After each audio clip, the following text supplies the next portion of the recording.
de uma mulher muito especial. Mas antes de falar dessa mulher, eu vou dar um exemplo do que se pode fazer a respeito do conhecimento que a gente adquirir com ela, com um homem.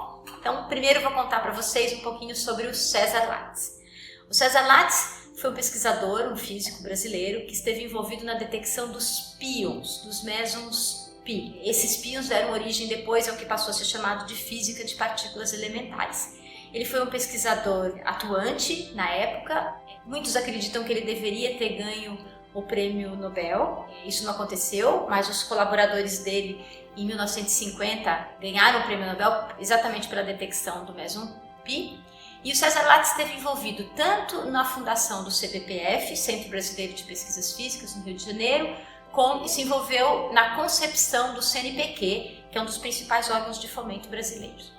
Em homenagem a isso, o CNPq tem hoje a sua plataforma Lattes, na qual as pessoas, os pesquisadores brasileiros em geral, os estudantes também, inserem suas informações no que a gente conhece como currículo Lattes. Então, o que é que normalmente aparece no currículo Lattes? Aparece quais as publicações que a pessoa teve, quais os cursos que ela fez, qual a formação final dela, doutorado, mestrado, graduação, se essa pessoa é uma professora ou um professor universitário, em que bancas participou, quantos alunos orientou e coisas desse tipo. Então, tudo que envolve a sua vida acadêmica.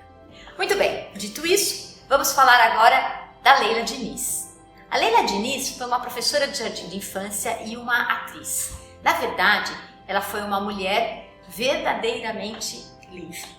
A Leila Diniz abusou de frases polêmicas, de atitudes polêmicas também. Ela foi a primeira mulher a aparecer de biquíni numa praia grávida. Então, para a sociedade da época, aquilo era uma coisa chocante e ela foi muito contestada por causa dessas atitudes de liberdade dela. Ela ousou falar de sexo numa entrevista e justamente porque essa entrevista foi divulgada sem que as pessoas soubessem o que ela ia falar ou quais os temas que ela ia abordar, então instituiu-se um decreto que passou a censurar previamente. Todas as entrevistas passaram por um crivo antes de poder ser divulgadas. A esse decreto deu-se o nome de Decreto Leila Diniz.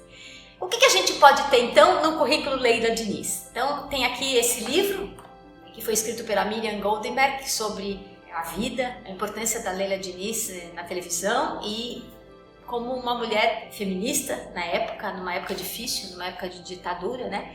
E o que eu estou propondo aqui, na verdade a ideia não é minha, a ideia é da professora Emiko Okuno, a quem eu homenageio com esse vídeo, é que as mulheres todas tenham, além do currículo Lattes, se elas tiverem uma vida acadêmica, que elas tenham também um currículo Leila Diniz. E o que é que pode aparecer nesse currículo Leila Diniz?